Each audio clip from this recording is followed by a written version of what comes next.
He was beneath the stage, bombs wired to explode in 9 minutes. While above him, the man the world called a savior stepped into the spotlight, never knowing the dog he once betrayed was right below, watching. The same dog who found the hidden bunker, who heard a child's voice no one else could, who kept digging long after everyone else gave up. This isn't just a story about a canine. It's about memory that never fades, instinct stronger than fear, and a loyalty that no command could break. He wasn't trained for what came next, but somehow he knew. What do you think he saw at that moment? What would you have done if you were him? If this moment stayed with you, tap that like button, hit subscribe so you don't miss what comes next, and tell us in the comments where you are watching from, and how did it make you feel when you realized the morning sun painted the sky a muted gray, hanging low like a curtain not yet ready to rise. In a quiet corner of Westland County, the streets were damp from last night's light drizzle, glistening in the dull light.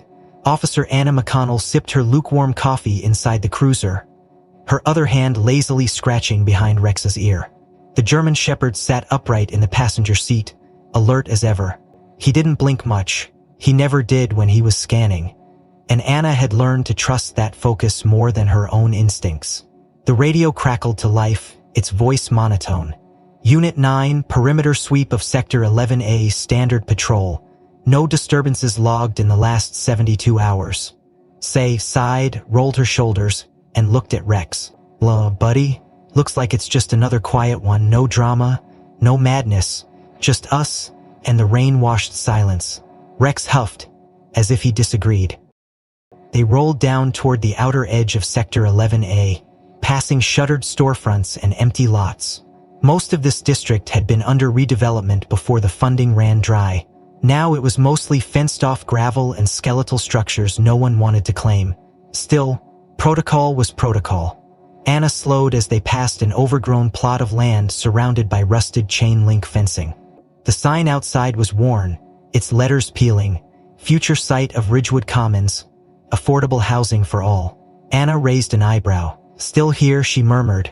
But before the cruiser rolled past, Rex shot to his feet, his ears pricked forward, body tense, a low growl rumbling from his throat. Rex, she said cautiously, putting the car in park. His nose hit the glass with a dull thud, and he barked once, short and sharp. All right, what did you catch?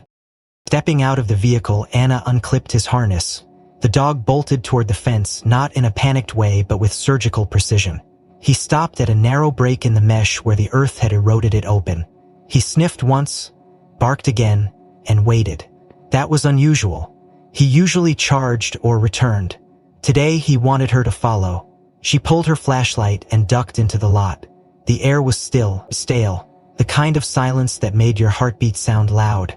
Weeds clung to her boots, and the wet ground squelched beneath each step. Rex was already 20 feet ahead, tail high, nose low. His body language had changed. He was no longer on edge. Now he was curious.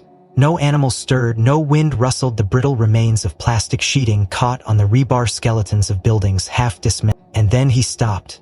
Just froze. Dead center of the lot.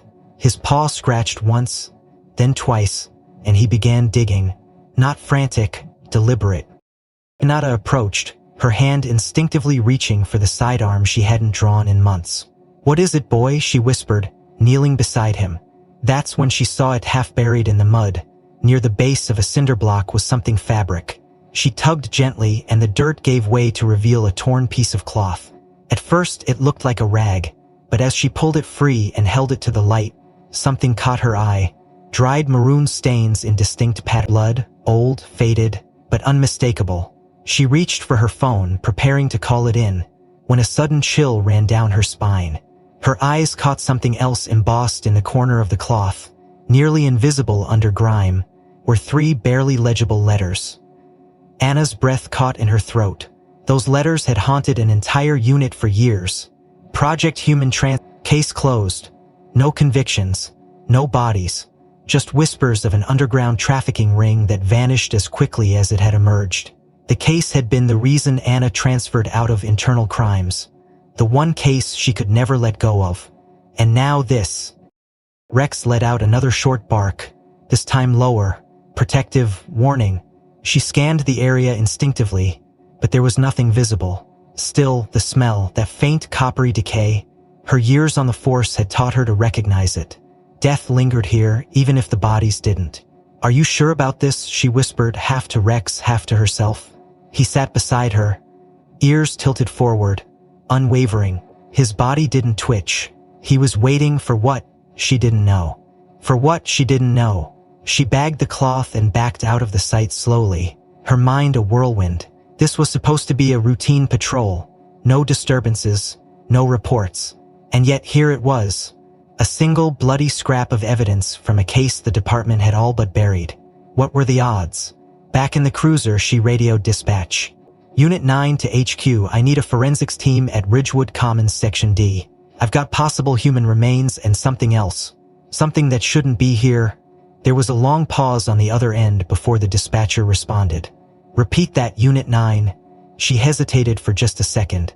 "Tell them, Project Human Transfer may not be dead after all." By the time forensics arrived at Ridgewood Commons, the light was already draining from the sky, staining the buildings in long bruises of shadow. Anna stayed behind the crime scene tape, but her mind was still tangled in the blood-stained cloth. She watched Rex pace near the cruiser, ears twitching, nose to the ground, moving in sharp, restless circles. Normally, after a find, he'd return to baseline. Not this time. Something about that sight had clung to him like a scent he couldn't shake. She didn't need his leash. He didn't wander far, but his behavior was off. Obsessive. Uneasy. Later that night, in her apartment above the old barbershop downtown, Anna sat at her desk with the case files from Project Human Transfer reopened in front of her. She hadn't touched them in nearly 3 years. Not since the task force disbanded and the case was archived in silence. The papers were brittle at the edges, creased from the nights she'd fallen asleep on top of them, chasing leads that went nowhere. Rex lay near her feet at first, silent, his breathing calm.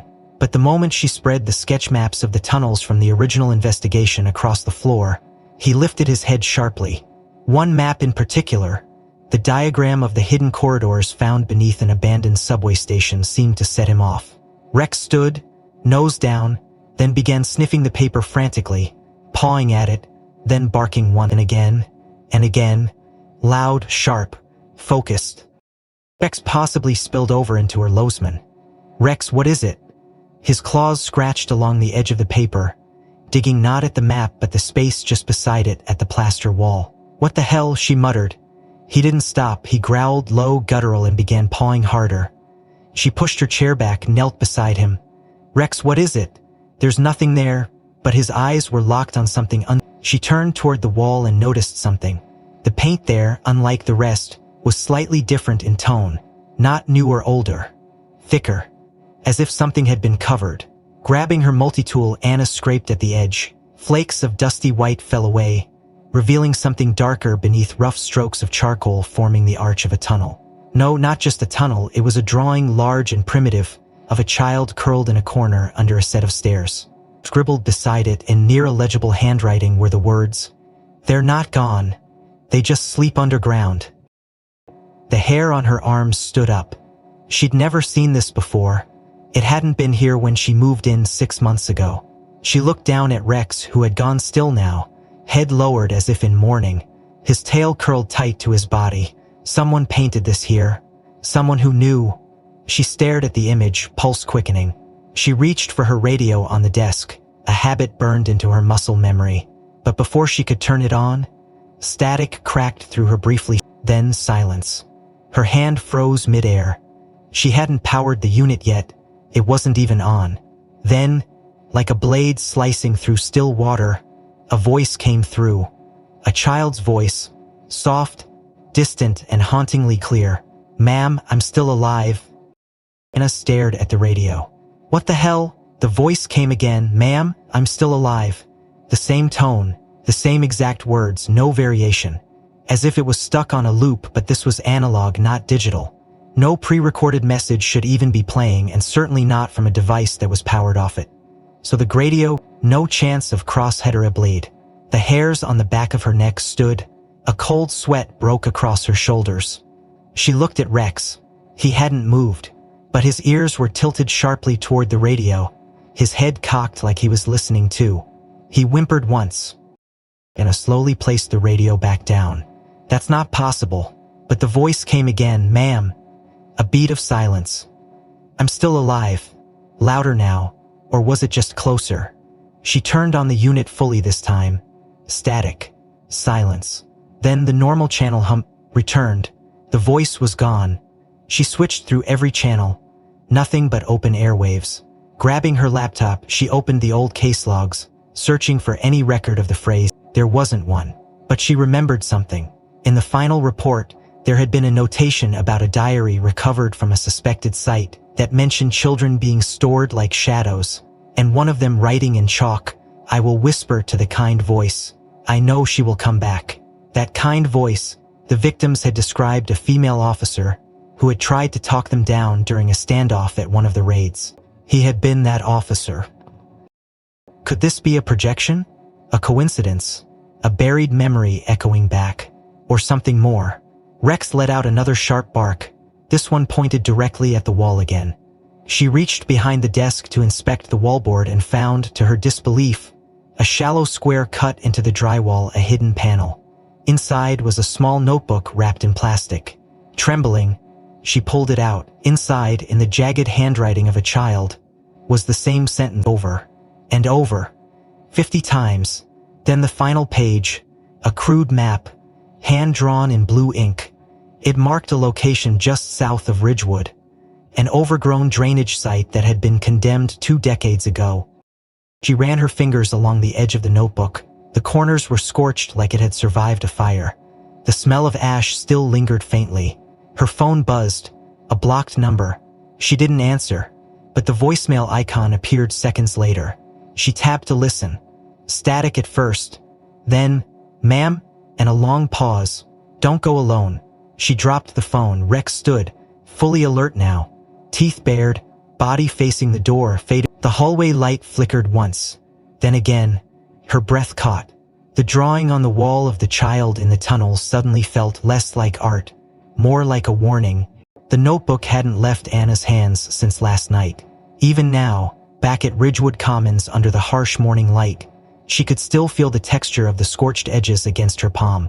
The pages whispered questions she wasn't ready to answer, yet they pulled her forward like a thread that refused to snap. The crudely drawn map in the back led her back to the same cursed lot, back to the place where Rex had first alerted her. It wasn't protocol. It wasn't even safe, but neither were the voices on the radio, or the hidden drawing behind her apartment wall, or the child who kept repeating that he was alive. Rex's energy had shifted the second their cruiser approached the fence line. He stood, muscles rigid, tail straight, every fiber of his body vibrating with anticipation. As soon as the door opened, he leapt down, didn't wait for a command, and took off at full sprint. "Rex!" Anna shouted, grabbing her gear and bolting after him. Her boots hammered the broken concrete, heart slamming in sync. He didn't slow.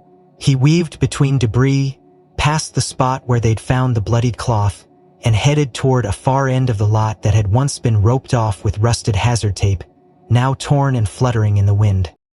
She nearly lost him in the overgrowth, but a sudden crash echoed ahead, metal against stone, and when she turned the corner, she saw it. Rex had disappeared into a drainage culvert, its circular mouth half covered in ivy and mud. The concrete tunnel sloped downward sharply, darkness yawning at its end. Anna hesitated. She remembered this tunnel. It was on the city blueprints as a sealed outlet, a dead end. She had marked it herself during the PHT investigation. It was officially listed as non-operational and backfilled. But Rex didn't make mistakes. Not like this. She pulled her flashlight, unclipped her holster, and ducked into the culvert. The air inside was dense, saturated with the smell of moss, mildew, and something else older, metallic wrong. A beam of light cut through the darkness, catching glints of water on the curved ceiling, scuttling insects and the paw prints smeared in mud. "Fresh, Rex," she called softly, her voice bouncing unnaturally against the walls. A few feet deeper in, the tunnel curved. She rounded it and there he was, standing still at the terminus. But it wasn't a wall, it wasn't a dead end, it was a deception.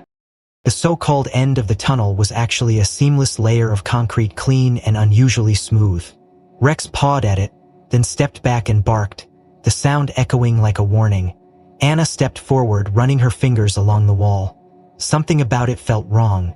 It was cooler than the rest, the surface too perfect. She crouched, tapped gently with the butt of her flashlight. A hollow thud replied, "You've got to be kidding me." She reached for her knife and began to chip at the edge where the wall met the floor. Bit by bit, a sliver of the false panel gave way. Behind it, darkness. An air pocket.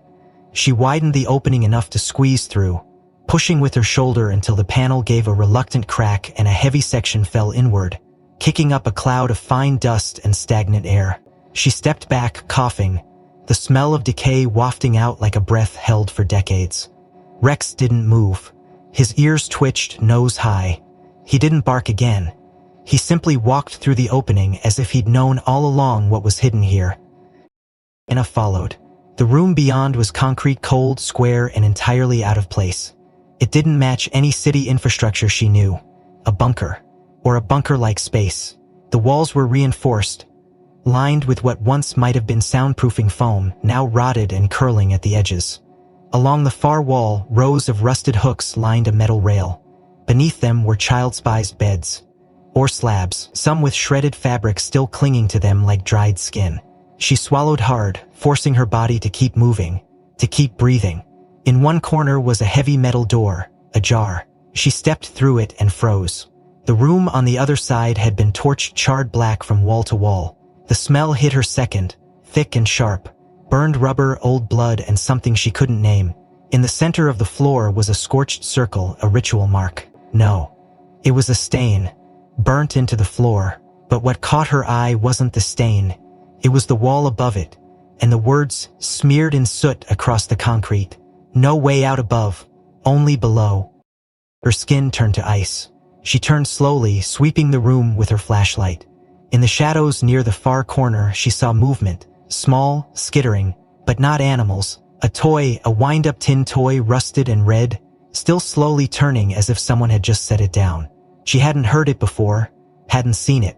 Rex growled low, a warning that came from the deepest part of his chest. Anna raised her weapon. "Who's there?" she called. No reply. Just the soft tick-tick, tick of the turning toy. Then suddenly a second sound, a soft rhythmic tapping, not mechanical, fingernails. From beneath the floor, she looked down. The floor had a series of narrow vent holes near one corner. Rex moved toward them, began sniffing, then whining. She knelt, pressed her ear against the grating. Silence, then a breath, not hers. A human breath is raspy, shallow. She jerked back. Her pulse exploded. Someone was under there, trapped, still alive. She began inspecting the seams around the vent, trying to find a way to pry it open. Rex paced beside her. Beside now, not out of fear but urgency. She gritted her teeth and used the crowbar from her pack to wedge into the crack beside the grate. The metal groaned, then snapped loose, revealing a tunnel barely wide enough for a body to crawl through. The air that flowed out was heavier than anything she'd ever breathed, like the earth exhaled something it had held in for too long. She pointed her flashlight down the tunnel. It led to another ladder, rusted, narrow, descending into complete darkness. She could hear it again, the breathing, slower now, fainter, or maybe retreating. Anna lowered herself into the narrow shaft, one boot at a time. Her flashlight clenched between her teeth, the light beam flickering with each step. Rex waited above, pacing in small circles, reluctant to follow into such a confined space. But when Anna whistled low, the signal they'd practiced for years, he jumped down behind her, claws clattering against the rusted metal, body pressed close. The air thickened with every rung, growing colder, wetter, heavier with silence. They descended until the rungs simply ended, and the tunnel floor opened into a chamber unlike any she'd seen before. It was cavernous, built beneath the grid of the city like something forgotten by time, concrete mixed with stone and iron, wires dangling like vines from a ceiling streaked with soot and mold. Her light swept the room and caught emptiness, but it wasn't empty in the way of a space yet to be filled. It was hollow in a way that spoke of things long taken, ripped away, erased. The walls were pockmarked with claw marks, scratches, and symbols of desperate engravings made by fingernails, metal fragments, or maybe broken glass. Everywhere she turned, 3 letters repeated like a mantra. SOS. Not spray, not painted, etched slowly, deeply, over and over, into concrete and brick. Beneath some were numbers, stacks of hash marks, rows of lines, some slanted, some bold, clearly counting days. Dozens. In some cases, hundreds. She moved slowly, Rex beside her. Both stepping with unchamber fed into another, then another. All the same dimensions. Roughly 10 by 8 feet, no windows, no ventilation, no furniture, just scars. Time had passed through this place like a ghost, but nothing had healed. Anna ran her fingers over the wall near one corner, where a child's handwriting scratched faintly. Tuesday. They took the kid on the left again, only 3 of us now. No food today. She felt the words burn into her chest like acid. This place wasn't just a holding site. It was a graveyard built for the living. At the far end of the hall, she reached a steel door embedded into a curved alcove. Unlike the others, it hadn't been left open. It was shut, scorched along the edges as if someone had tried to weld it closed or maybe burn it shut from within. There were handprints, burnt, smeared, too small to be adult-sized, streaked in black and brown down the face of the door. She touched the handle. Cold. Still intact. She pushed. The door groaned as it opened, revealing a room that reeked of smoke and iron. The first thing she saw was the symbol. Dried blood, thick and nearly black with age, had been smeared into the center of the floor, forming a 5-point star and an inverted pentagram. Not decorative, not ritualistic in the way urban myths imagined. This was brutal, raw, functional. The edges of the star bled into strange sigils, equations, and foreign characters, half math, half madness, scrawled in a language she couldn't identify. In the corner sat a rusted steel table with restraints attached to each leg. The leather cuffs were cracked, stained dark, and had drag marks on the floor beneath them. The light caught something under the table, a small doll, no face, arms missing, torso split at the seams. Rex growled low, posture tense, nose twitching, tail stiff. Anna felt bile rise in her throat. She'd seen this mark before, long ago in a dossier that wasn't supposed to exist.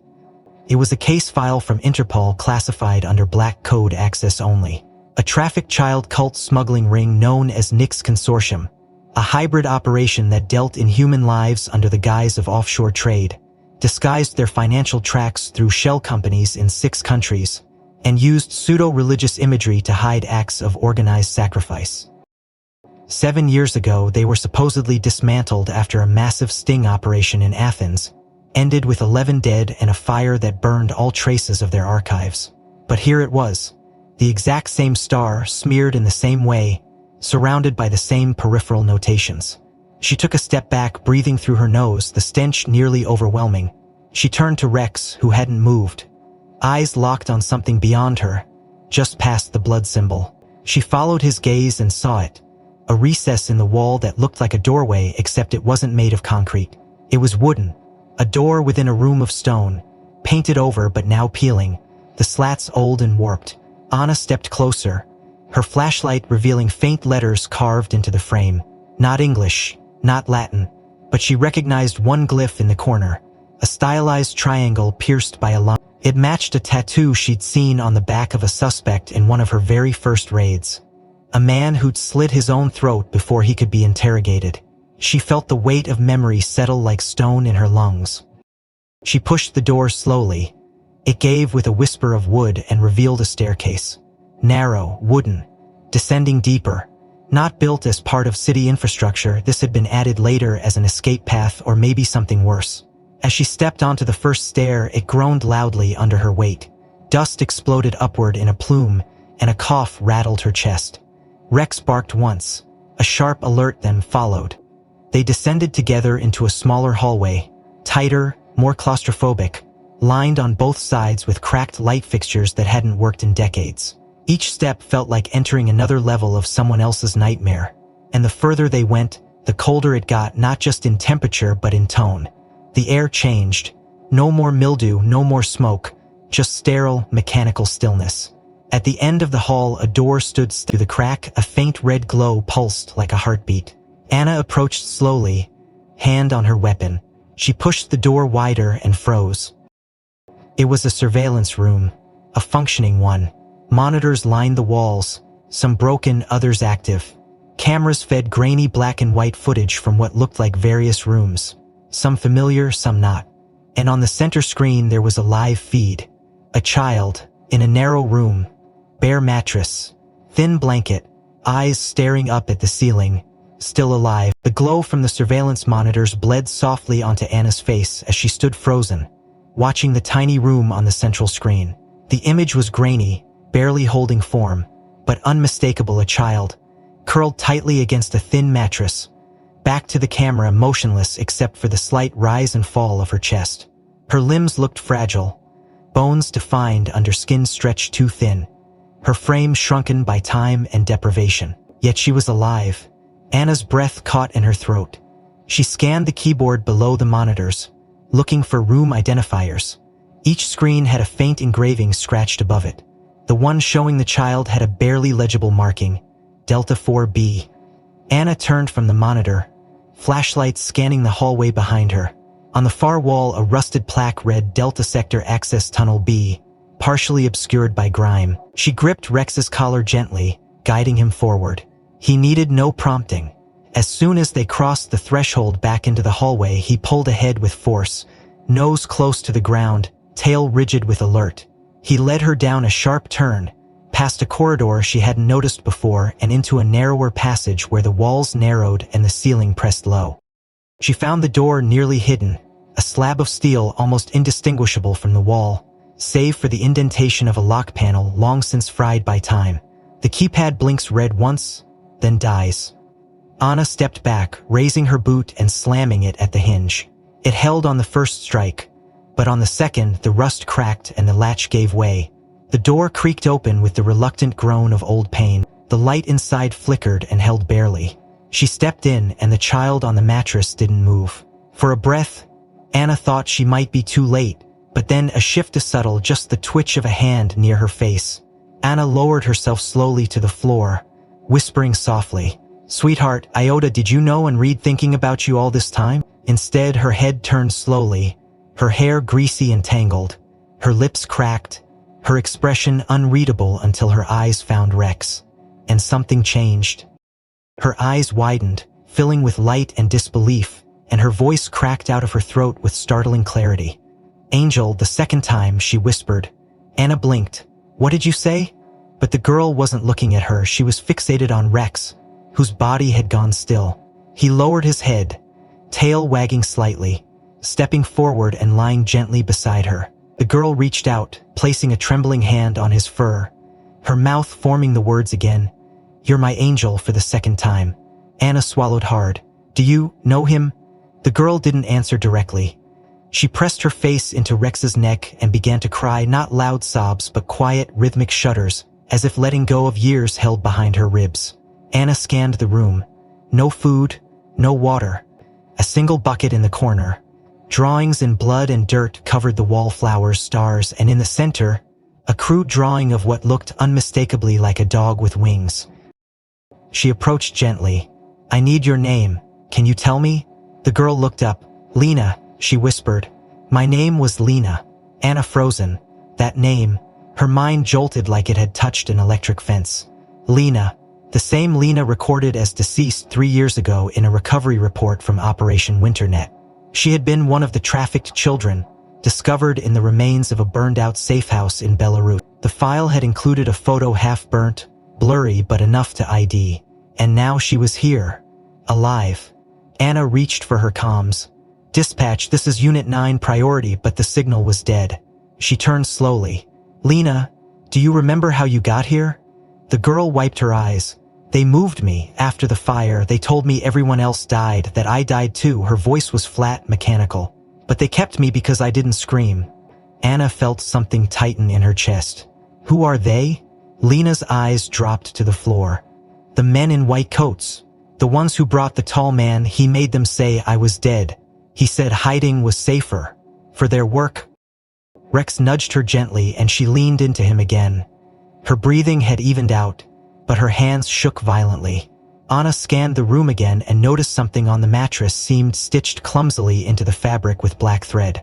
"Don't believe the death report." Her blood went cold. Someone had sewn it in. A warning, a message, maybe even a confession. She reached into her pack and pulled out a thermal blanket, wrapping it around Lena's shoulders. "You're getting you out of here," she said. Right now. As she stood, the lights overhead flickered, then died. Total darkness. Rex barked once, sharp and focused.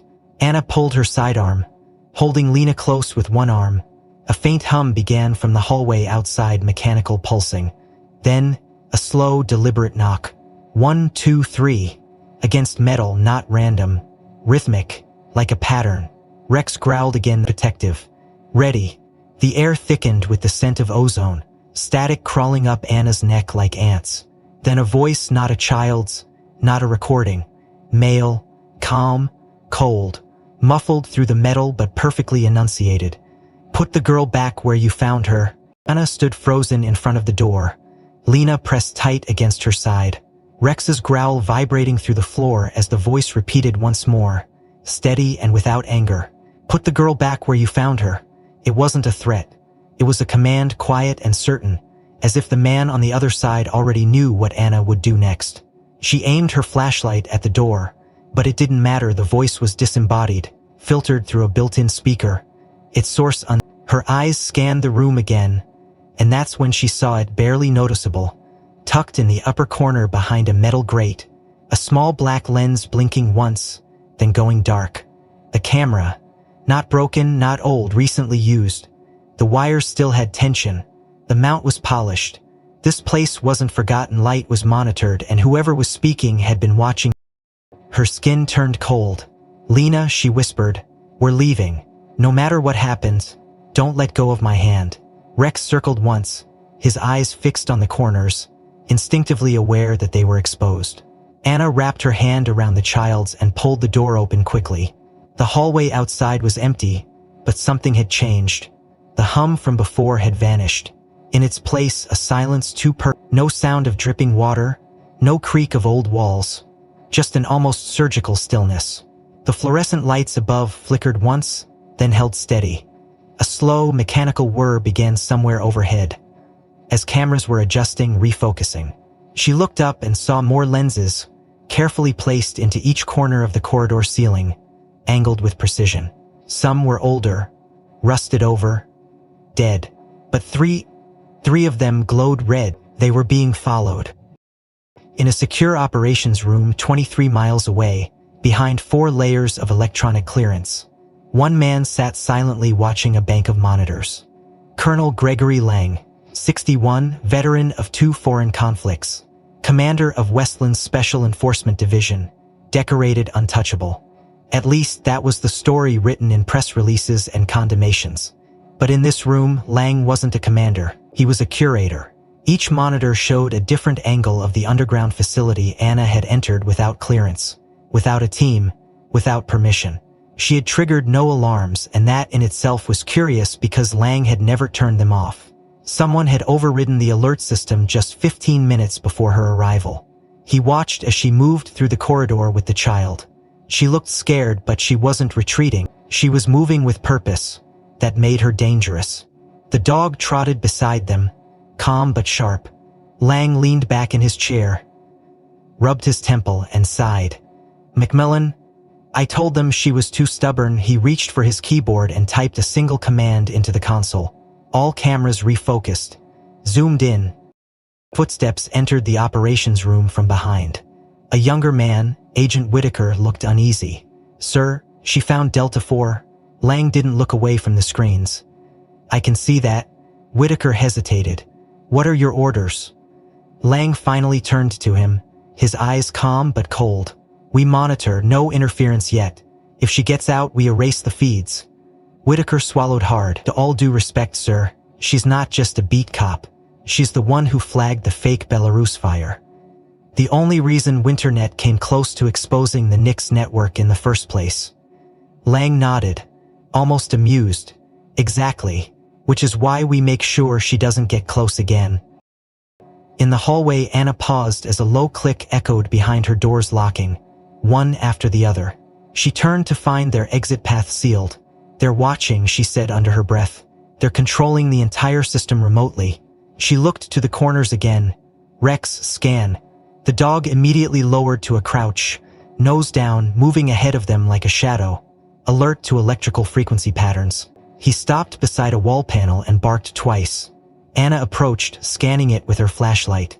An access box modern with a biometric override. It shouldn't be here. Not in a supposedly abandoned sewer network.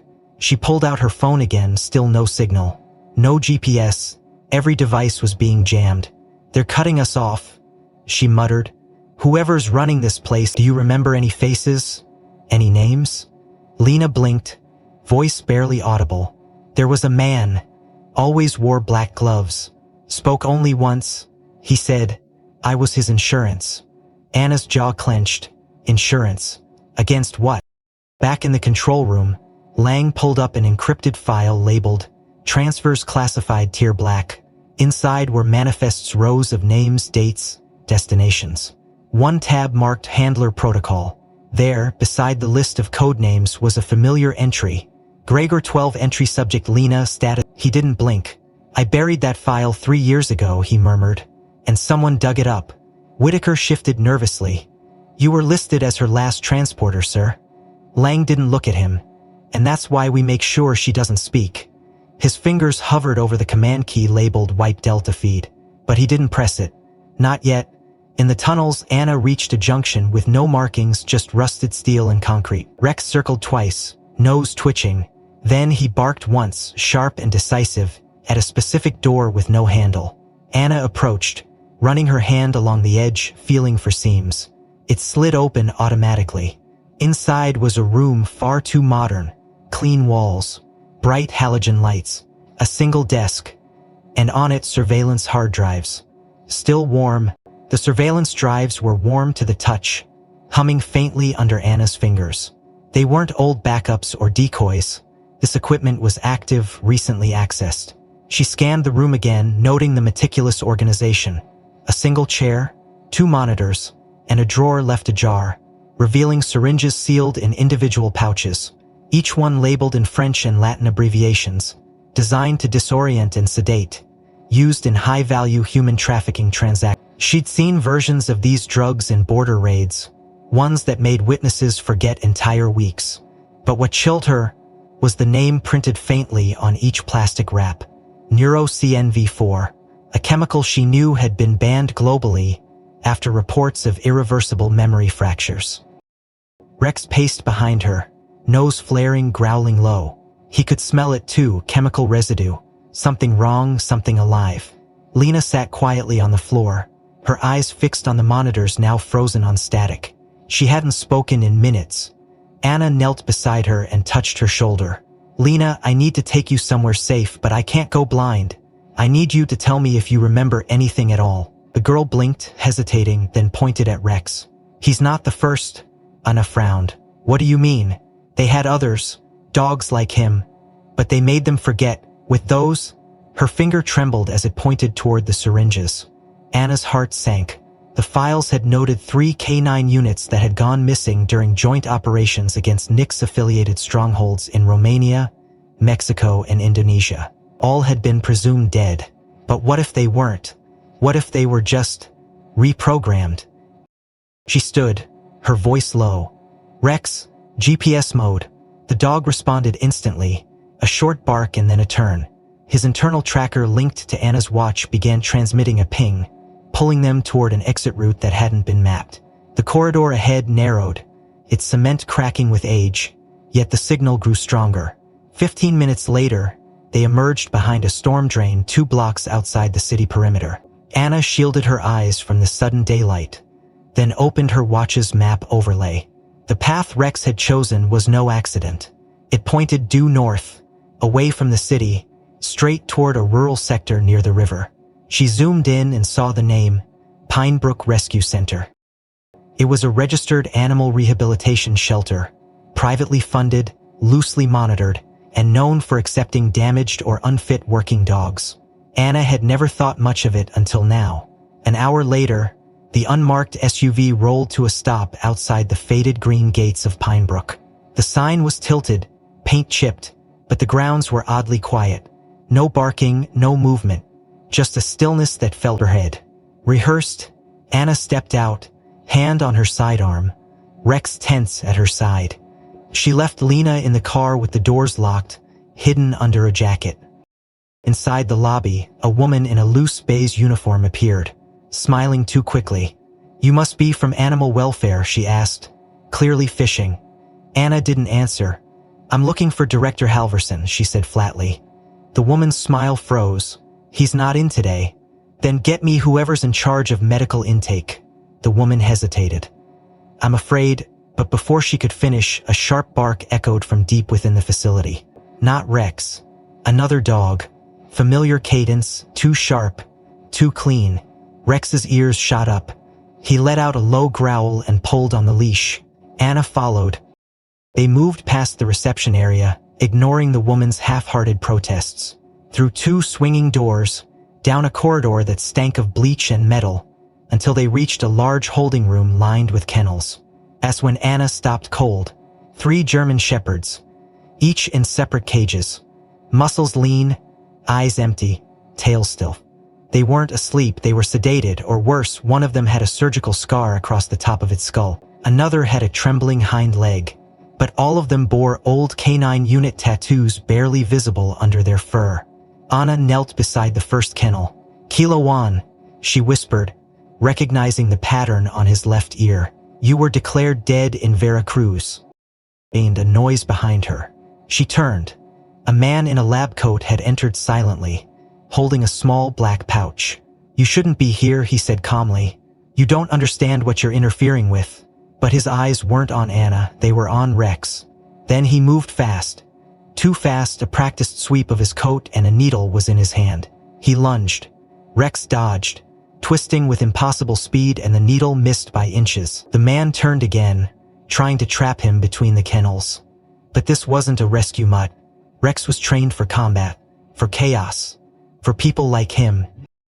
In a blur of motion, Rex launched forward, jaws clamping down on the man's forearm. A scream erupted high and raw as the syringe dropped. Rex held his grip, growling, twisting, until blood sprayed onto the linoleum. The man collapsed, howling, hand clutching his face where Rex had snapped next. Anna kicked the syringe across the room, restrained the man with a zip tie from her belt, then searched him. In his coat pocket, she found a folded paper. Not medical notes. A map. Hand-drawn, yellowed with red ink paths. It depicted an entire network of underground tunnels, stretching far beyond what she'd seen. Some led to other shelters, others to warehouses. One pointed to a structure labeled only Basilisk Core. Rex paced nervously now, his body language saying one thing: danger's not done. Anna looked again at the man writhing on the floor. He was whispering something over and over. She leaned down. "They won't let you get to the heart. The core is sacred." Anna stood, heart racing. If this map was real, then everything she had uncovered so far. Lena, the cameras, the drugs, the erased K9s. Anna stood in the concrete corridor of Pinebrook Rescue Center, the map in her gloved hands trembling with anticipation. The words Basilisk Core circled in red ink at the bottom burned into her mind. Rex paced beside her, still tense from the ambush, tail stiff and ears alert. She folded the map quickly and shoved it into her tactical pouch, then pulled out her encrypted cell. No signal again. She stepped outside the building, dragging the wounded lab tech behind her, leading him bound for backup to pick up. Lena waited quietly in the SUV, still hidden beneath the jacket, her wide eyes tracking every movement, as if even daylight couldn't convince her the nightmare had ended. Back in the vehicle, Anna started the engine and connected to the internal comms line, a direct uplink that bypassed regular networks. "Dispatch, this is McConnell. I need immediate confirmation on Helena Ortiz's last ping." There was a pause on the line, then static, then a voice. "Officer Ortiz, she went offline 3 hours ago, no last location. You want us to issue an alert?" Anna's stomach sank. Helena Ortiz wasn't just any officer. She was Anna's partner, confidant, and the one person she had trusted to protect Lena if something went wrong. She was the backup plan, the silent link in the chain. "Negative," Anna snapped. "Send her full personnel file to my secure inbox, including history prior to federal clearance. No redactions." There was another pause. "Understand." Anna ended the call and gripped the steering wheel tighter. Something about Helena's recent behavior suddenly felt off, too clean, too coordinated. Her knowledge of the tunnels too precise. And then, a memory hit months ago. Helena had asked about the Winternet operation, specifically about the Belarus incident, and the girl named Lena. At the time, it felt like casual conversation. Now it echoed with purpose.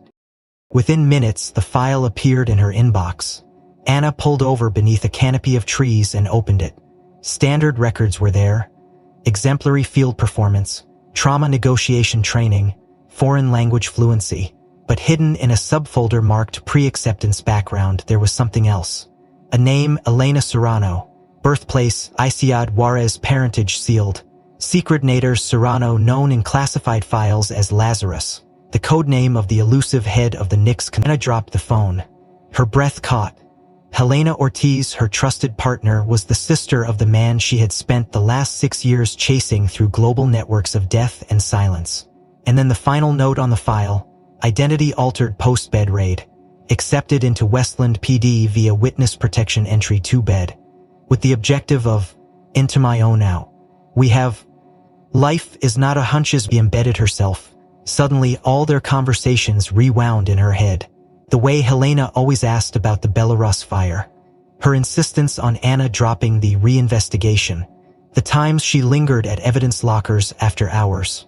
She hadn't just been observing, she had been feeding information back. But to whom?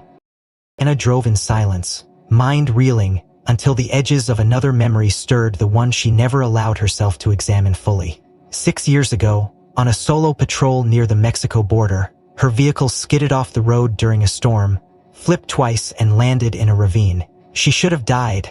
She remembered the blur of rain, the scent of blood, the splintering pain. But then, men? Uniformed, speaking Spanish and French. They didn't take her to a hospital. They stabilized her, left her with instructions.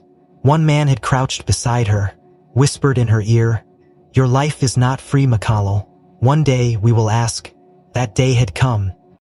3 weeks later, when a migrant child went missing during a suspected trafficking sting, Anna was told not to interfere. She was promised the case had already been transferred to federal agents. But something didn't sit right. She had dug just a little and found nothing. No file, no transfer.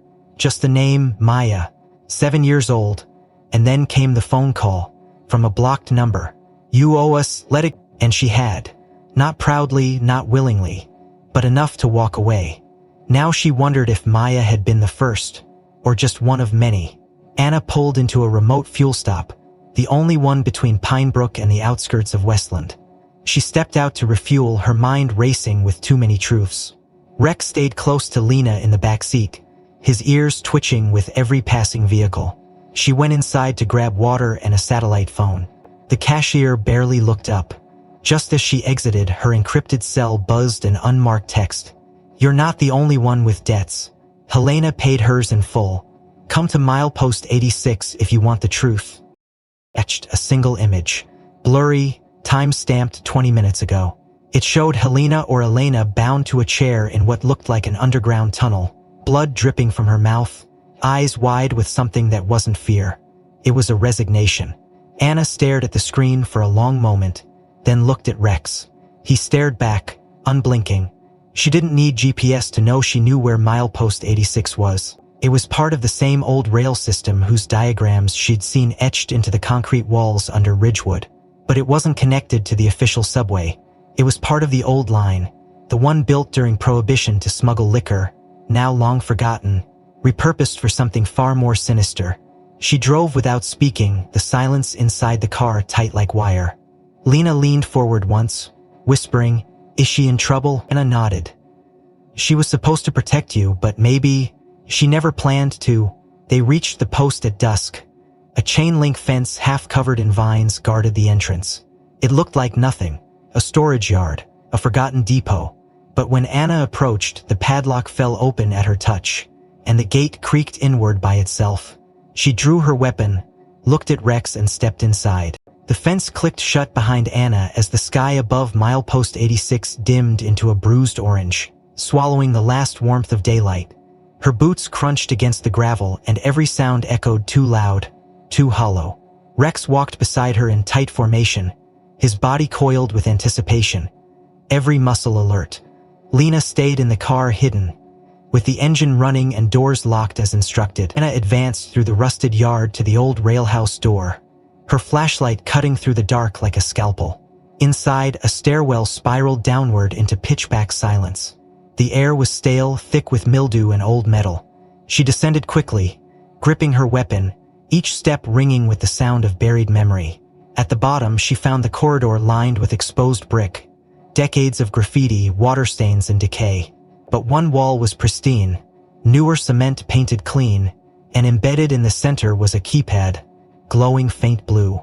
Anna approached, her breath steady, and pressed her hand against the screen. To her surprise, it accepted the input. The wall split open with a hiss, revealing a long passage pulsing with soft white lights. It wasn't abandoned, it was. She moved fast, gun raised, Rex pacing beside her like a ghost. Down another hall, past empty storage rooms, wires running neatly along the walls like veins. Then came the scent chemical, acrid sharp like scorched metal. It hit her like a warning. She slowed her pace, scanning each angle, until she reached a massive door at the corridor's end. Above it, painted in deep crimson, Basilisk Core. She pushed it open and stepped inside. The chamber was massively wider than a basketball court. Domed ceilings reinforced with steel beams, and in the center, a glass-walled control tower glowing red. Consoles lined the walls, screens pulsing with seismic readings, biometric data, and countdowns. But what froze her wasn't the tech. It was steady, mechanical, unmistakable. A countdown 08 and 56 seconds. Anna's breath caught. The entire facility was wired for detonation. The floor beneath her feet wasn't just reinforced, it was pressure sensitive. Birdcage, she whispered. The term rang in her ears, a phrase used in underground operations where escape meant death, where the only exits were death traps, where each second became leverage. Rex barked twice, urgently, moving to one corner of the room. He began scratching at the tile, pacing in circles, his instincts flaring. Anna ran to the nearest console, scanning for controls. But the systems were encrypted, password-locked, and isolated from external override. She had no access. Then a voice echoed from the tower above, a calm, measured voice, amplified through hidden speakers. "Officer McConnell, I hoped you'd make it, but I'm afraid you came at the wrong time." A man, tall, motionless, staring down at her. "You've come so far, unraveled just enough, but I'm afraid this is where your story ends. You've become inconvenient." "Lazarus," she spat, "you think killing me silences the truth?" The man didn't flinch. "You misunderstand. This isn't about silence. It's about spectacle." He gestured toward the central monitor, which suddenly shifted to display a live satellite feed. The International Police Federation summit held just 5 miles north. Dignitaries, officers, and high-ranking officials from 42 countries gathered beneath a glittering white dome. Standing on the main stage was the keynote speaker, a man in a tailored suit, face obscured by the angle. Anna's heart stopped. She zoomed in. It was him, Lazarus. Public, celebrated, untouched. "You will cleanse every loose thread," he continued, "starting with this facility. And you," the timer ticked, 0:07 and 2 seconds. Rex barked again, sharp and insistent. Anna turned. He had dug through a section of the wall. Stone loosened, dirt flung aside, revealing a narrow, hidden tunnel. Old, crude, but real. She knelt beside him, hand reaching in. It was a crawlspace barely wide enough for her shoulder. She reached for her flashlight and shone it forward. The tunnel curved upward. Fresh air filtered in. This was no maintenance duct. This was a smuggler's exit. Anna looked at the screen again, 0:06 and 38 seconds, then turned to Rex. "Show me," she whispered. They entered the tunnel, crawling through dust and crumbling rock, their bodies scraped and pressed against jagged walls. The sounds of the detonator faded behind them. With each foot forward, the temperature shifted. The air grew warmer, more processed.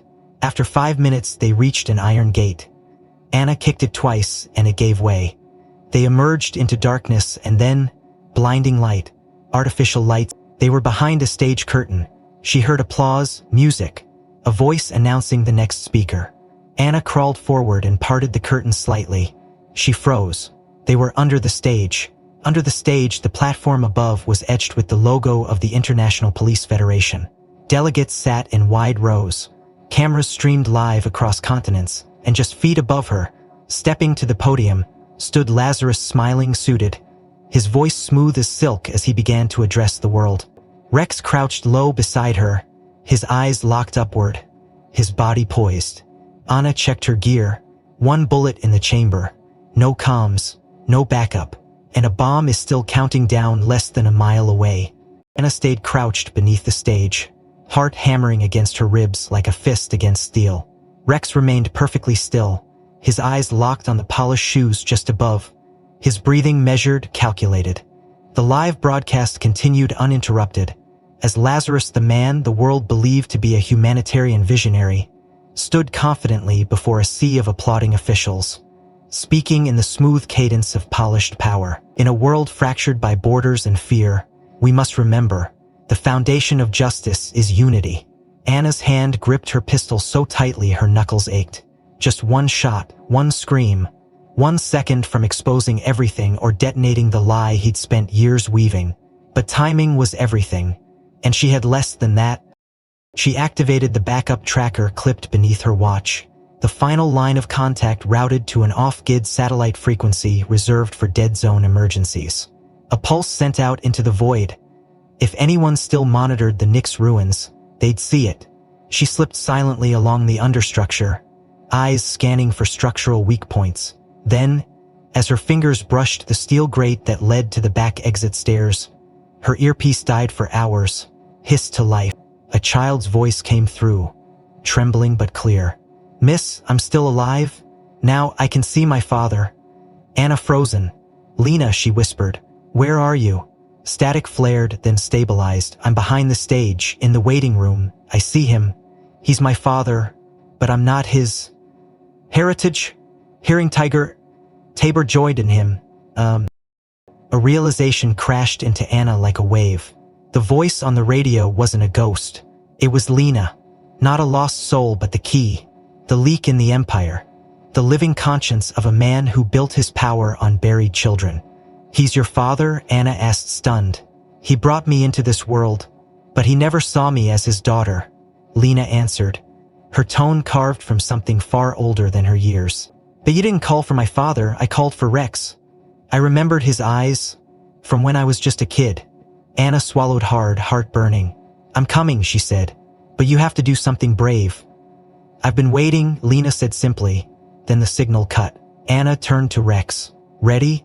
He didn't move, just nodded his massive head once. Silent understanding. Seconds later, chaos erupted. A fire alarm triggered somewhere deep in the building. Emergency lights blared. The crowd inside the dome stirred, confused. Then came the sound of boots slamming open emergency exits, and smoke, real or simulated, began to billow near the rear curtains. On stage, Lazarus turned sharply, eyes narrowing. "What is this?" He barked into his mic. "This isn't protocol." Behind him, Anna rose from beneath the edge of the platform, beg and drawn. Blood-smeared, dusty, her voice ragged. "No, but this is..." Gasps erupted from the front rows as security scrambled toward her. But she didn't flinch. "This man is not who he says he is. His real name is Nicholas Serrano. Codme Lazarus. He runs Nyx Consortium. He buries children in concrete and calls it trade." Camera flashes exploded. Some agents shouted orders. Others paused. Then a voice rang out, young, steady, from behind the side curtain. "He's true," Lena said, stepping into the light. "He killed my friends. He said I was already dead." Lazarus turned, for the first time shaken. "Lena, no." "Yes," she snapped. "I sent the signal. I brought her here. I sent Rex. I remember everything now." In the next moment, everything fractured. 2 guards lunged toward Lena. Rex charged first. He moved like thunder, leaping over the security rail, jaws snapping, intercepting the nearest guard midair. Anna fired once, hitting the second in the leg. Screams rose. Panic surged through the summit. Lazarus tried to run, pushing past the podium. Anna tackled him. They fell hard against the steel, and for a moment it was just breathing and hate. "You were never supposed to live," he hissed. "Neither was she. That's what makes us dangerous," Anna growled, driving her elbow into his throat. By the time backup arrived, the dome had emptied. News cameras caught everything. Within minutes, live footage of Lazar's in handcuffs, Anna covered in blood, and Rex standing sentinel beside Lena went viral worldwide. But Anna didn't hear the interviews. She didn't see the coverage. She was already gone. There were still children missing, still tunnels unchecked, still blood on blueprints she hadn't yet burned. In the days that followed, the government denied knowledge of Basilisk Thor. The explosion had been contained. The public was told it was a gas leak, but quietly more facilities were unearthed, more victims recovered, and 3 K9s once believed lost were reintroduced to new units trained again. Slowly, gently, scarred but not broken. Rex was gone the night after the summit. During the storm that flooded half the lower Westland coast, he vanished. No paw prints, no scent trail. Anna searched for weeks. Part of her feared the worst. Another part knew better. She returned to Ridgewood Commons once, standing in the same muddy lot where this all began, staring into the sky as rain pelted her face. And then she let it go. 3 weeks later, during the ceremony held at Westland Hall, the mayor presented medals to every officer involved.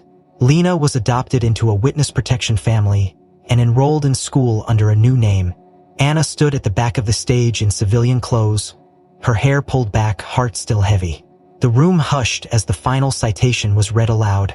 For bravery beyond measure, for service that no words can capture, for loyalty no command can demand. The audience turned as the back doors opened.